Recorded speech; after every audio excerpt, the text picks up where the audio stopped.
Here with me now to talk about that is the chairman of the House Judiciary Committee, Jim Jordan. Thank you so much for being here. We're going to make that was great news. I mean, I think a lot of Americans are familiar with Romy's story, and that, as you pointed out, that she's going to be coming back right to where the music festival was, and so it's great news today. Yeah, it sure is.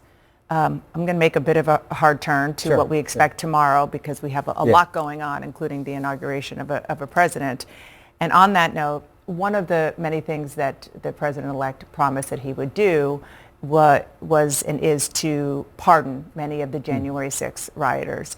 We heard Vice President-elect J.D. Vance say last week that if anyone committed violence on that day, they should not be pardoned. He added there's a little bit of a gray area there. But according to the DOJ, 608 people have been charged with assaulting, resisting, or obstructing officers. 174 of those defendants have been charged with using a deadly or dangerous weapon against police officers. So do you agree with Vice President-elect Vance that those people should not be pardoned? I think all along, whether it's President Trump, Vice President Vance, people who didn't engage in violence should be pardoned. I think that's where the American people are. I think that's where the president is. What about those who did engage in violence? I think then you go case by case, and if they've done some violent activity against some police officer, maybe not. Maybe they shouldn't be, and I think J.D. pointed that out.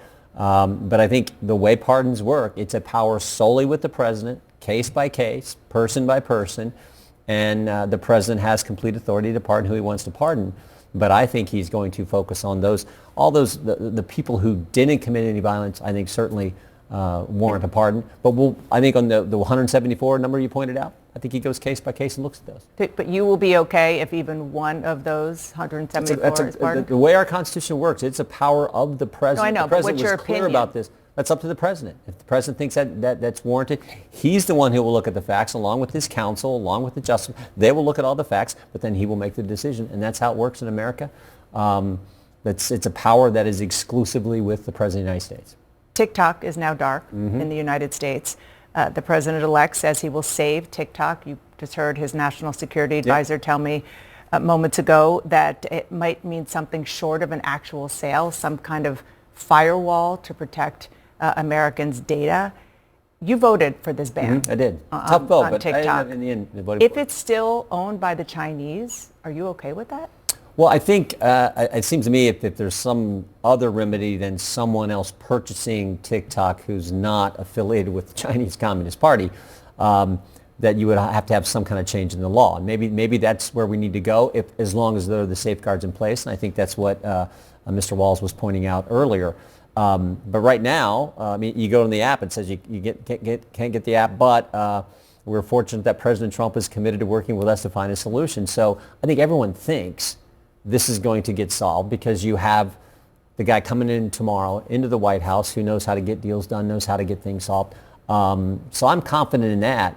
But it seems to me if you're going to do something short of someone else purchasing TikTok and ByteDance no longer owning it, you're going to have a change in the law. And if that's what's warranted, then I think the Congress will look at that with the leadership from President Trump. Senators Tom Cotton and Pete Ricketts released a statement a short while ago saying, now that the law has taken effect, there's no legal basis for any kind of extension by its effective date. For TikTok to come back online in the future, ByteDance must agree to the sale. So it sounds like they're kind of agreeing with what you said. But you have to also change the law to do anything different than But also just sort of philosophically, is that the approach that you would like the Trump administration even to consider? Or do you think a actual sale is the safest way to go when it comes to data protection? Well, the law says a sale, but what do you think should happen? What we want is we don't want China spying on Americans. We don't want China influencing young people and 170 million people who are involved in this app. So that's what we want. How that gets resolved, I guess we're open to different scenarios. But right now, the law is the law.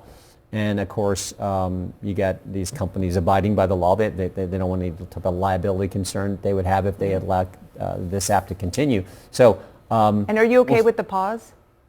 Like if he comes into office tomorrow and brings it back online, as the law does allow him to do, you can have a 90-day pause. Yeah, he's the commander-in-chief. But what does that say? I mean, you're a China hawk. What does that say about how serious America is about pushing back on China? I think President Trump, I mean, here's a guy who's talked about tariffs on China. Here's a guy who's stood up to China. Here's a guy who I think projects strength from the Oval Office. I don't think Americans are too worried about that. Let's talk about immigration. Sure. You also heard the Trump National Security Advisor, Mike Waltz, say that Donald Trump will take action on immigration in minute one as president. Yeah.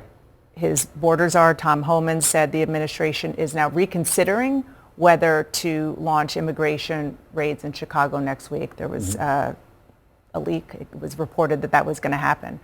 What do you expect? I know you've been talking to the people who are going to.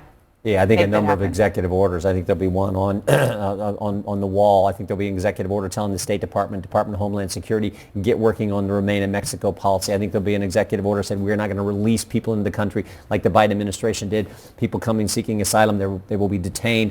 I think there's likely to be something on parole. The Biden administration did this blanket parole authority for certain groups of migrants coming in. That's not supposed to be how it works. It's supposed to be case-by-case basis. So I think you're going to see all those come from the president tomorrow, as well as in other areas. I think he'll look at energy and some other things. Let's just stay on immigration. Relative to immigration, So the border, I think it'll be all the. Okay, so you talk about the border and the policies. Yeah.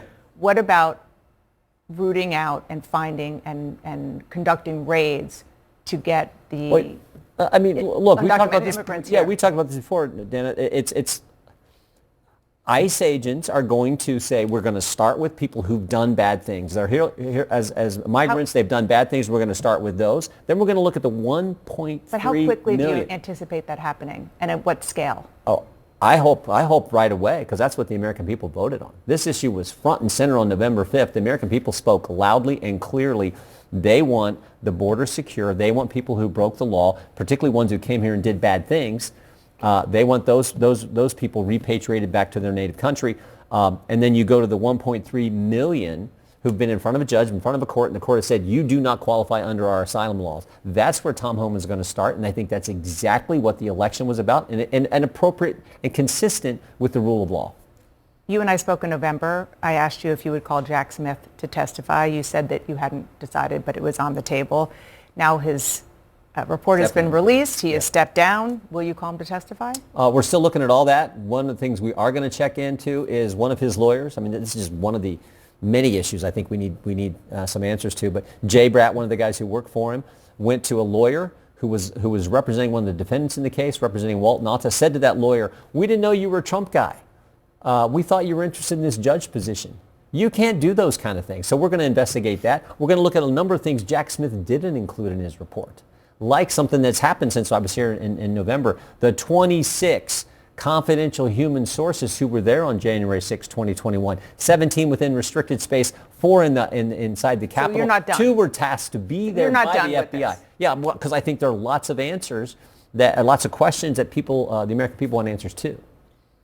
Chairman Jim Jordan, thank you so much for being here. Good to be with you. Appreciate it.